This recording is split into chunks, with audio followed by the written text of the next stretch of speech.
Hello everyone, welcome back to our channel English माध्यम के platform पे मैं हूं आपकी एडुकेटर प्रियंका ठाकुर और हम सॉल्व कर रहे हैं editorial based practice exercise. Start करते हैं आज का session with thought of the day, that is a dream does not become a reality through magic, it takes hard work, determination and sweat.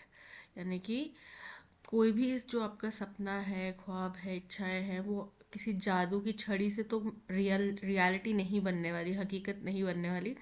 अगर आपको अपने सपनों को अपनी वास्तविकता बनाना है तो उसके लिए आपको बहुत ज़्यादा डिटर्मिनेशन के साथ में बहुत ज़्यादा हार्ड वर्क करना पड़ेगा, खून पसीना एक करना पड़ेगा, तब जाके वो हकीकत बनेगा। ठीक है, तो आई होप आप सभी इस बात के साथ में चलेंगे, फॉलो करेंगे और अपनी लाइफ के जो भी आपके सपने हैं उनको हकीकत बनाएंगे। स्टार्ट करते हैं reading comprehension and practice exercise for SSC CGL 2025। Uttarakhand, a state reward for its natural beauty. Reward मतलब सम्मान करना। तो उत्तराखंड जो कि एक ऐसा स्टेट है जिसका उसके नेचुरल ब्यूटी के लिए सम्मान किया जाता है, एंड इकोलॉजिकल सिग्निफिकेंस। और आपको पता है कि हमारे जितने भी स्टेट्स हैं उन सब में कुछ ना कुछ इकोलॉजिकल सिग्निफिकेंस उनका है, उनका महत्व है इकोलॉजी को बैलेंस करने को। Faces a stark paradox. अब ये क्या कर रहा है? फेस कर रहा है, जूझ रहा है। स्टार्क मतलब बड़े ही कठोर, पैराडॉक्स मतलब विरोधाभास से। While citizens rally to protect Himalayan cedar trees, चीड़ के पेड़ आपने सुना होगा, है ना? तो बोल रहे हैं कि हालांकि यहाँ के जो नागरिक हैं वो रैली कर रहे हैं किस बारे में? हिमालय के चीड़ के पेड़ों को बचाने के लिए, and discuss solutions for environmental degradation. और जो इन्वायरमेंट का डिक्लाइन हुआ है, डिस्ट्रक्शन हुआ है, उसका समाधान ढूंढने के लिए बातचीत कर रहे हैं। A recent controller and auditor general, CAG की रिपोर्ट आपने सुना होगा कि कैग की रिपोर्ट आई, सीएजी की रिपोर्ट आई। तो वो जो सीएजी की रिपोर्ट एक रीसेंट आई है, एक्सपोजस, उसमें एक्सपोज किया गया, सामने लाया गया क्या? रैम्पेंट, रैम्पेंट मतलब अनियंत्रित मिसयूज। किस चीज़ का? Of funds meant for forest conservation. जंगल के संरक्षण के लिए जो भी पैसा आ रहा था उसका धड़ल्ले से मिसयूज किया गया। इस बात का खुलासा कहाँ हुआ है? कैग की रिपोर्ट में। money intended for afforestation under the compensatory afforestation fund management and planning authority Campa, बोल रहे हैं पैसा जो कि एफॉरेस्टेशन मतलब दोबारा से जंगल लगाने के ऊपर, पेड़ लगाने के ऊपर जो पैसा, जिसकी इंटेंट क्या था, जिसकी मंशा क्या थी कि दोबारा से पैसा लगाया जाए, किसके तहत? Compensatory afforestation fund management and planning authority के अंतर्गत, has instead been squandered on iPhones, laptops and office renovation. इसका सारा फंड, स्क्वांडर्ड मतलब वेस्ट कर देना, गवा देना। कहाँ गवा दिया गया? आईफोन्स के ऊपर, लैपटॉप्स के ऊपर, ऑफिस रेनोवेशंस के ऊपर। The report reveals that 14 crore rupees meant for reforestation was diverted to non-essential expenditures। Report में खुलासा किया गया कि 14 करोड़ रुपए जो कि मेंट किए गए थे, जिनका उद्देश्य था रिफॉरेस्टेशन का, यानी कि दोबारा से जंगल लगाने के ऊपर, वो डाइवर्ट कर दिया गया। डाइवर्ट कर दिया मतलब किसी दिशा में मोड़ दिया गया। किस दिशा में मोड़ दिया गया?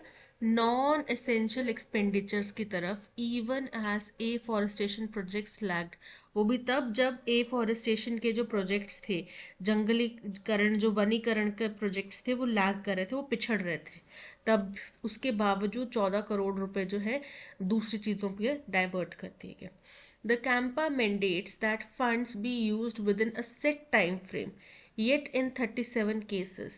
वो रहे कैंपा में एक मैंडेट है, एक रिक्वायरमेंट है, एक आदेश है, उसमें एक मैंडेटरी प्रावधान है कि जो भी फंड्स होंगे उनको सेट टाइम फ्रेम, कुछ एक मानक होगा कि इतने टाइम ड्यूरेशन के अंदर आपको उसको व्यय करना ही करना है, उसको यूटिलाइज करना है। येट फिर भी 37 केसेस में compensatory afforestation took over 8 years। कई केसेस में जो एफॉरेस्टेशन था उसको 8 साल से भी ज़्यादा का समय लग गया। It is not surprising that under these circumstances, तो ये कोई हैरानी की बात नहीं है, चौंकाने वाली बात नहीं है कि इन सर्कमस्टांसिस के तहत The survival rate of planted trees between 2017 to 2022 was a dismal 33%। क्योंकि उसके ऊपर फंड्स नहीं लगाया जा रहे, पेड़ अगर लगा दिए तो वो अपने आप थोड़े पनपते रहेंगे, उनको पानी भी देना पड़ेगा।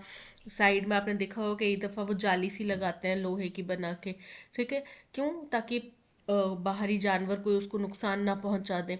तो ये सब चीज़ें, तो फिर ऐसे में जो 2017 से 2022 तक प्लांट्स लगाए गए, उनके सर्वाइवल का जो रेट था वो बहुत ही डिस्मल, बहुत ही बारीक, बहुत ही कम या निराशाजनक 33% पर था। Far below the 60 to 65% standard set by the Forest Research Institution, जो कि 60 से 65% का जो स्टैंडर्ड एक सेट किया गया है फॉरेस्ट रिसर्च इंस्टीट्यूट के लिए, उससे काफ़ी नीचे था। This financial mismanagement is even more alarming. अब ये जो पैसे का मिसमैनेजमेंट हुआ है, ये काफ़ी ज़्यादा चिंताजनक है, given Uttarakhand mounting ecological crisis. वो भी तब ये देखते हुए कि उत्तराखंड में ऑलरेडी जो पर्यावरण संरक्षण से जुड़ा हुआ क्राइसिस है, समस्याएं हैं, वो बहुत ज़्यादा विस्तृत हो रही हैं, वो बहुत ज़्यादा बढ़ रही हैं। The state is already struggling with a drawing Ganga. Already इस स्टेट में गंगा नदी सूखने की समस्या हो रही है। Landslides, deforestation driven disasters. तो इन सब बीच में ये जो पैसे का मिसमैनेजमेंट हुआ, ये और बड़ी चुनौती बनकर सामने आया है। Reports highlight unchecked hill cutting. Reports में उजागर किया गया है कि यहाँ पे पहाड़ों की जो कटाई होती है वो अनचेक तरीके से कि अनियंत्रित तरीके से हो रही है। Unstable slopes and pollution concerns, जिसकी वजह से जो घाटियाँ होती हैं, स्लोप्स होती हैं, वो अनस्टेबल भी हो रही हैं, और इसी शहर में, इसी स्टेट में पोल्यूशन का कंसर्न भी बढ़ता जा रहा है। Yet, those in power continue to divert funds away from genuine conservation efforts. फिर भी जो लोग पावर में हैं, सत्ता में हैं, वो क्या करते हैं? वो फिर भी निरंतर तरीके से जो भी फंड्स कंजर्वेशन प्रयासों के लिए आ रहे हैं, उनको डाइवर्ट करने से पीछे नहीं हटते, उनको डाइवर्ट कर देते हैं। बियॉन्ड द फॉरेस्ट डिपार्टमेंट से भी बियॉन्ड, यानी कि उससे भी परे, the workers welfare board spend. इसके आगे वर्कर वेलफेयर बोर्ड है, उसने 607 crore rupees without proper approvals जो है वो स्पेंड कर दिए, खर्च कर दिए। And 52 projects bypassed mandatory environmental clearance. और 52 प्रोजेक्ट्स ऐसे थे जिनमें कि जो एनवायरमेंटल क्लियरेंसेस होनी चाहिए थी उनको बाईपास कर दिया गया, उनको दरकिनार कर दिया गया। सच गवर्नेंस फेलियर्स डिमांड अकाउंटेबिलिटी। इस तरीके के जो शासन से जुड़े हुए फेलियर्स हैं उनमें अकाउंटेबिलिटी चाहिए, जवाबदेही चाहिए। Forest minister Subodh Uniyal has ordered a probe. Forest minister जो हैं सुबोध उनियाल, उन्होंने एक जांच के आदेश दे दिए हैं। But unless it leads to strict action, public trust will further erode. लेकिन जब तक इन जांच का कोई सामने कल्प्रिट आए, उसके ऊपर हम फर्दर कार्रवाई और ज़रूरी और जो एकदम स्ट्रिक्ट कठोर कार्रवाई ना करें, तब तक जनता का विश्वास इसी तरीके से इरोड होना, मतलब बह जाना। तो इसी तरीके से जनता का विश्वास जो है बह जाएगा, बहता रहेगा, और पॉलिटिशियंस उसको भेदने के कोई ना कोई नजरिए ढूंढते रहेंगे। When citizens are fighting to save trees, जब जनता जो है, नागरिक जो है, पेड़ों को बचाने के लिए लड़ाई लड़ रहे हैं, एंड रिस्टोर डिग्रेडेड लैंडस्केप, और जो लैंडस्केप जो हमारे पहाड़ी इलाके हैं वो डिग्रेड हो चुके हैं, उसको रिस्टोर करने का प्रयास कर रहे हैं, the governments financial recklessness is nothing short of a betrayal. तो ऐसे में सरकार का इस तरीके का रेकलेसनेस मतलब लापरवाही, फाइनेंस को लेके जो सरकार की लापरवाही है, ये केवल और केवल नथिंग सॉर्ट ऑफ मतलब बिट्रेयल मतलब धोखे से, नथिंग सॉर्ट ऑफ कुछ कम नहीं है, धोखे से कुछ कम नहीं है। Uttarakhand must act decisively, Uttarakhand को यहाँ पे निश्चयी तौर पे कुछ फैसला लेना पड़ेगा। Before it's reverse dry up, इससे पहले कि उनकी नदियाँ सूख जाए, इट्स फॉरेस्ट वैनिश, उनके जंगल खत्म हो जाए, and it's green cover becomes just another forgotten policy promise, और जो ग्रीन कवर बढ़ाने की बात की जाती है वो एक और भूला बिसरा कोई पॉलिसी प्रॉमिस बन के ना रह जाए। ठीक है, तो ये था पैसेज। उत्तराखंड के लिए कैग की रिपोर्ट सामने आई है, जनता वहाँ पे त्राही मचा रही है, जनता वहाँ पे परेशान हो रही है कि पेड़ों को बचाओ, हमारे एनवायरनमेंट को बचाओ, हमारी इकोलॉजी को बचाओ, और जो मिनिस्टर्स हैं वो फंड्स को डाइवर्ट किए जा रहे हैं, जो पेड़ों के संरक्षण के लिए फंड्स आ रहे हैं उनको डाइवर्ट कर रहे हैं, अपनी ज़रूरतें और अपनी सहूलियतों के अकॉर्डिंग उनको मोटिवेट कर रहे हैं, उनको यूटिलाइज कर रहे हैं।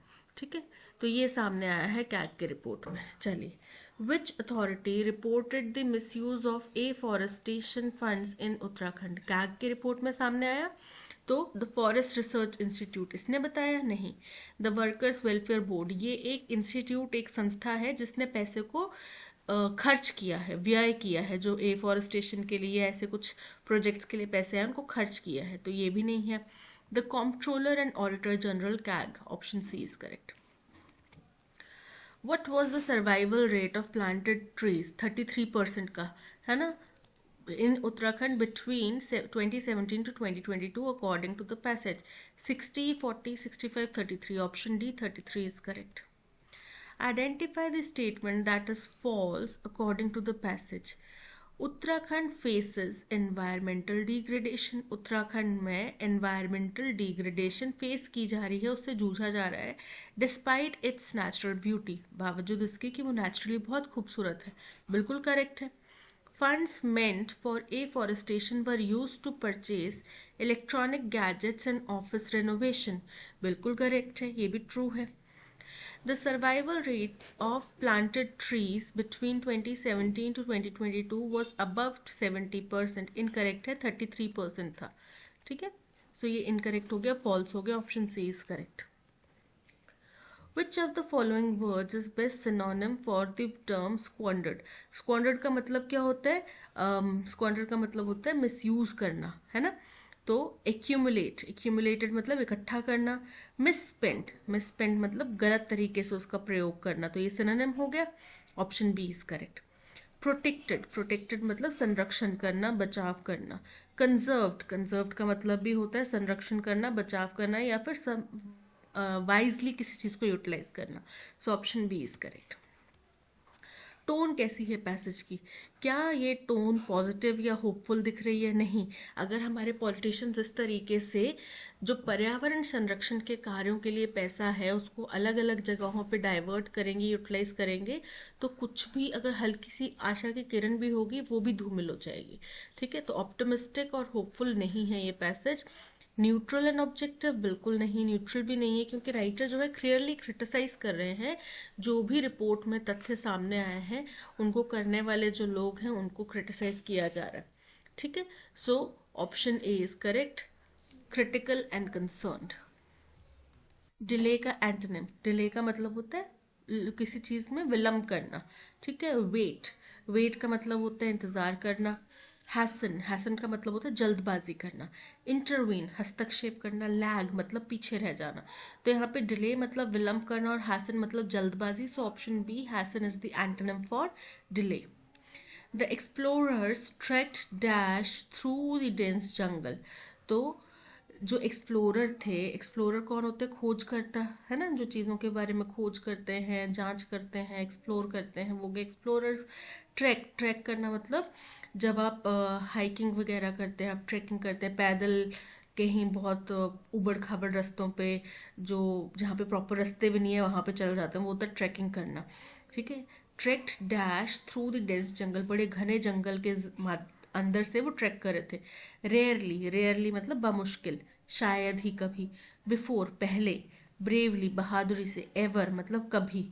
ठीक है, तो यहाँ पे जो वो एक्सप्लोरर्स थे वो घने जंगल के बीच में से बहादुरी से निकल रहे थे ना, bravely, option C is correct.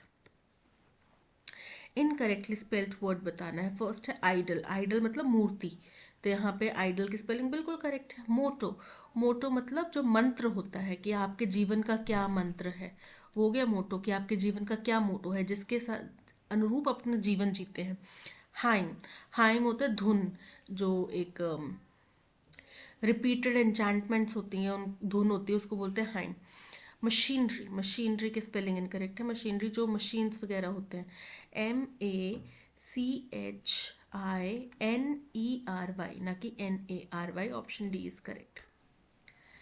The inclusion of Durga Puja in the UNESCO's list of intangible cultural heritage। क्या हुआ है कि यूनेस्को की एक लिस्ट है इनटैंजिबल कल्चरल हेरिटेज की, उसमें दुर्गा पूजा को इंक्लूड किया गया, शामिल किया गया।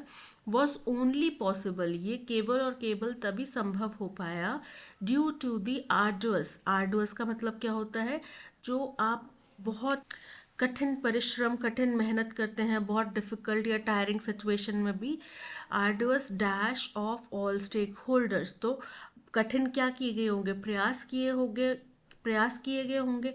तो पैसिविटी, पैसिविटी का मतलब क्या होता है, जो सेकेंडरी है, निष्क्रिय है। अफेक्ट्स, प्रभाव डालना। इग्नोरेंस, इग्नोरेंस मतलब नकारना किसी चीज़ को, या फिर इग्नोर कर देना या नज़रअंदाज कर देना। एफर्ट्स मतलब प्रयास करना। तो आर्डर्स एफर्ट्स लगाए गए of all stakeholders. Option D is correct. Beat around the bush, beat around the bush का मतलब होता है कि आप डायरेक्टली पॉइंट पे बात नहीं कर रहे, आप डायरेक्टली इशू पे बात नहीं कर रहे, आप उसके इर्द गिर्द घूम रहे हैं या किसी को इशारों में कुछ समझाने की कोशिश कर रहे हैं, बट आप टू द पॉइंट बात नहीं कर रहे। टू स्पीक कन्विंसिंगली इनकरेक्ट है। To avoid getting to the point of an issue, option B is correct, कि आप उस बात पे सीधे मुद्दे पर नहीं आ रहे। So option B is correct. The moment James saw Regina, he fell head on to his heels in love with her। अब जब आपने किसी को देखा और आपको देखते ही पहली नज़र में बड़ा गहरा प्यार हो गया, तो आप क्या बोलेंगे, हेड ओवर हील्स, ना कि head on to his heels. ठीक है, हेड ओवर हील्स यानी कि बहुत गहरा, बहुत घनिष्ठ फीलिंग होना। तो जिस क्षण जेम्स ने रजीना को देखा, उसी क्षण ही फेल हेड ओवर हील्स। ठीक है, heads in the heels incorrect है। Head and heels, heels of the head, head over heels. Option D is correct. Rishi Sunak the prime minister of the United Kingdom, Rishi Sunak जो कि प्रधानमंत्री हैं यूके के, and leader of the Conservative Party, और Conservative Party के leader हैं, was born into Southampton to parents of Indian descent. तो आप किसी जगह में पैदा हुए थे, जगह में आप पैदा होंगे तो इन लिखा जाएगा, ना कि इनटू लिखा जाएगा। इनटू का मतलब है जो एक कंटिन्यूस एक्शन हो रहा है मूवमेंट पे, उसकी बात कर रहे हैं। बट यहाँ पे वॉज बॉर्न इन साउथहैम्पटन, जगह की बात करें तो क्या आएगा, इन। ठीक है, तो was born in, no substitution required, incorrect है। वॉज बॉर्न विद इनकरेक्ट है, जगह पे बॉर्न हुए हैं, किसी जगह की बात करें तो इन आएगा, ऑन नहीं आएगा, in. Option D is correct.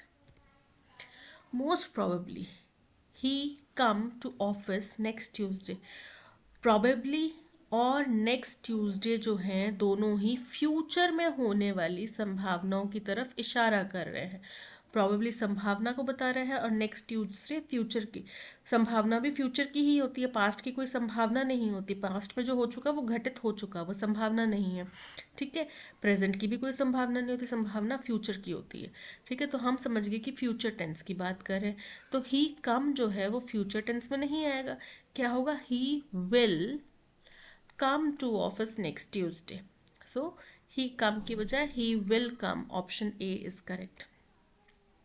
The bishop sadly declared that the poor gentleman who was dead was quieter of the community। बोल रहे हैं जो बिशप है उसने बड़े दुखद भाव से ये घोषणा करी कि जो बेचारा आदमी, पुअर यानी कि गरीब नहीं है, पर जो बेचारा आदमी मर गया है वो हमारे समुदाय में, हमारी कम्युनिटी में क्वाइटर था। तो क्वाइटर था या क्वाइटेस्ट था, हमारे पूरे समुदाय में सबसे ज़्यादा शांत रहने वाला व्यक्ति था। तो was the quietest. Option B is correct. The author's writing style is characterised by a subtle and nuanced use of language. Subtle का एंटोनिम बताना है। एंटोनिम बताने के लिए आपको इसका मीनिंग पता होना चाहिए। सटल का मतलब होता है बहुत ही नाजुक, बहुत ही डेलिकेट, बहुत ही जो चीज़ बड़ी ऑब्वियस नहीं है उसका धीरे धीरे हिंट दिया गया है। ठीक है, तो एंटोनिम क्या हो गया? स्टर्डी। स्टर्डी मतलब मजबूत, जो कि इसका एंटोनिम है। नाजुक का एंटोनिम स्टर्डी, मजबूत। एलैबोरेट, विस्तार से। एलिगेंट, शालीन, सुंदर। डेलिकेट, नाजुक। तो यहाँ पे option A sturdy is correct.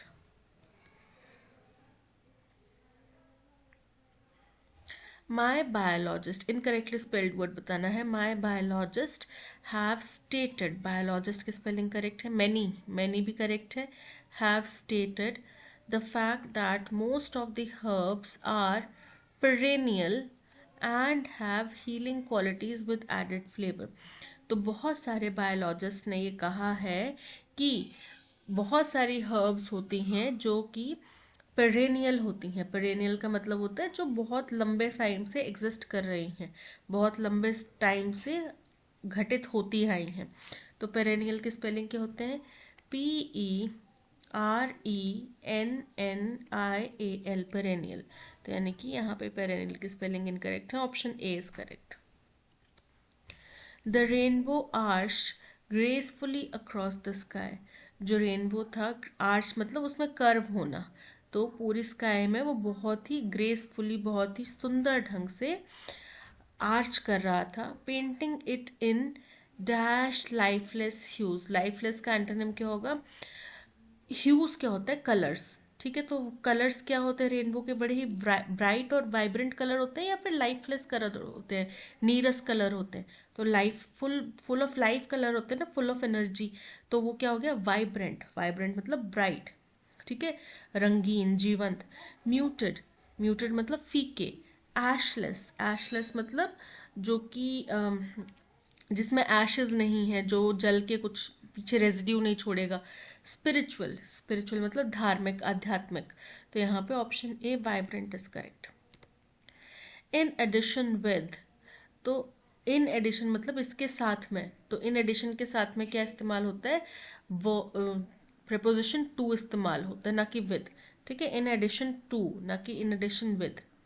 तो in addition to the existing crisis in economy, जो अभी इकोनॉमी में क्राइसिस चल रहा है, उसके अलावा the rise of hunger index is another cause of worry. तो जो हंगर इंडेक्स में बढ़ोतरी हो रही है वो एक और चिंता का विषय है। इन एडिशन विद की बजाय in addition to, option A में एरर है। The team was gradually realising, gradually मतलब धीरे धीरे, रियलाइज करना मतलब एहसास होना। तो टीम जो है वो धीरे धीरे ये एहसास कर रही थी that the social gatherings were draining, कि जो सोशल, सामाजिक गैदरिंग्स, सोशल इवेंट्स होते हैं ना कुछ, उस पर लोग इकट्ठे होते हैं। तो टीम को धीरे धीरे ये एहसास हुआ कि जितने ज़्यादा वो सोशल इवेंट्स में जा रहे हैं वो बहुत ज़्यादा ड्रेनिंग है। ड्रेनिंग है मतलब थकाने वाला है, उनकी एनर्जी को कम करता जा रहा है, उनको थका रहा है। ठीक है, तो एंटोनिम क्या हो जाएगा ड्रेनिंग का? फर्स्ट है फ्लिपेंट। फ्लिपेंट का मतलब क्या होता है? बहुत ही अनएथिकल, इररिस्पेक्टफुल, है ना? तो ऐसा है। तो फ्लिपेंट तो नहीं हुआ इसका एंटोनिम। एब्जॉर्बिंग, एब्जॉर्बिंग का मतलब होता है बहुत ज़्यादा मनोहर, बहुत ज़्यादा रोचक, बहुत ज़्यादा इंगेजिंग, जहाँ पे आपको कुछ सीखने मिल रहा है।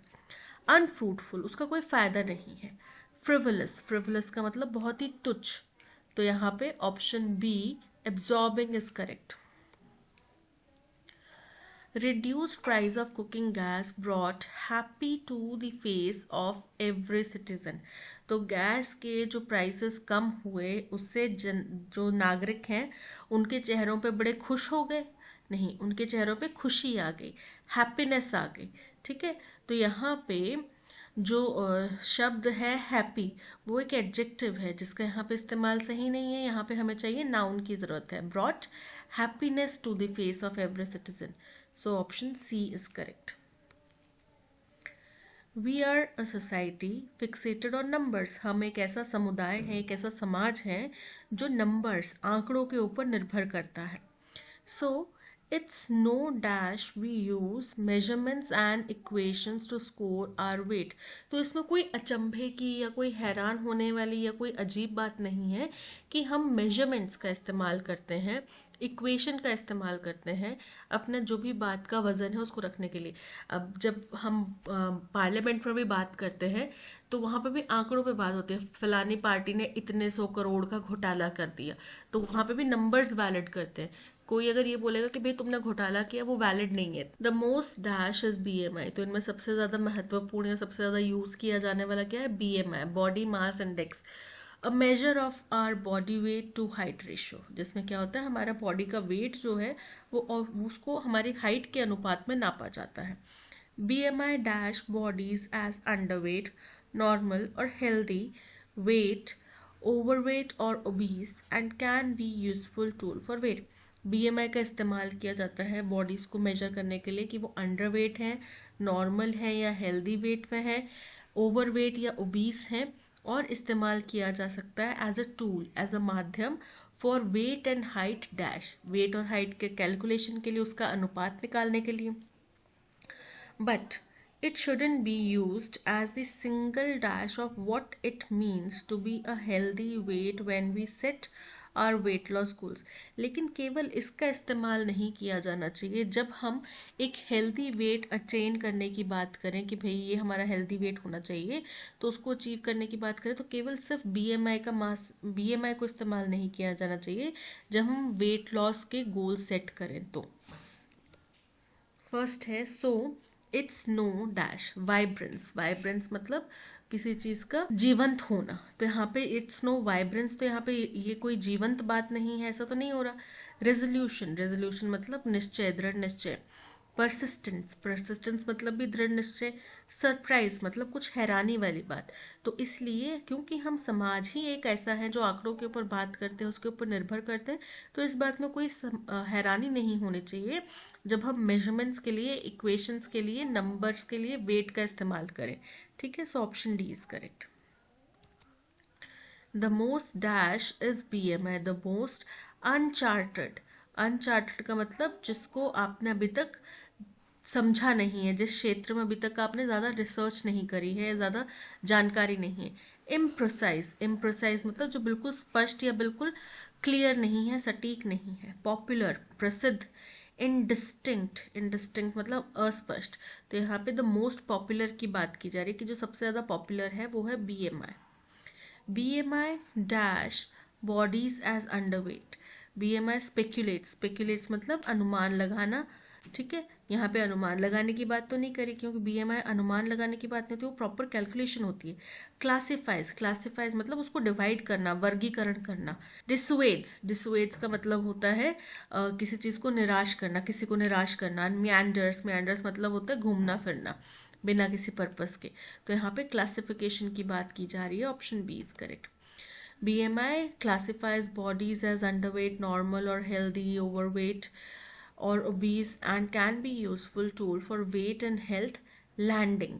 लैंडिंग मतलब जो भी उसका उतरना है, जहाँ पे आप लैंड करवाते हैं जहाज वगैरह। स्क्रीनिंग उसकी जांच के लिए। प्लांटिंग, प्लांटिंग मतलब पौधारोपण करने के लिए। और हैसनिंग, हैसनिंग मतलब जल्दीबाजी करने के लिए। तो यहाँ पे उनकी जांच करने की बात की जा रही है ना, so option B is correct. But it shouldn't be used as the single dash, single wobble. Wobble का मतलब क्या होता है, कहीं चल रहे हैं और आप लड़खड़ा गए, वो हो गया वूबल करना। सेरेंडिपिटी मतलब कि कुछ अनवांटेड या अन एक्सपेक्टेड तरीके से कुछ अच्छा हो जाना। इवेनेंस, इवेनेंस का मतलब होता है गायब हो जाना। और मेजर, मेजर मतलब मापना। used as a single measure of what it means to be healthy weight। so option D is correct कि केवल उसी को एक मापक के तौर पे, एक सूचक के तौर पे नहीं लेना चाहिए BMI को कि हेल्दी वेट BMI के तहत ये होना चाहिए। ठीक है, so option D is correct. That's all, आज के सेशन में इतना ही। Thank you so much for watching. अगर आपको कंटेंट पसंद आया हो तो लाइक, शेयर और सब्सक्राइब जरूर कीजिएगा। मिलते हैं नेक्स्ट सेशन में। Till then keep learning and keep practising. Bye bye.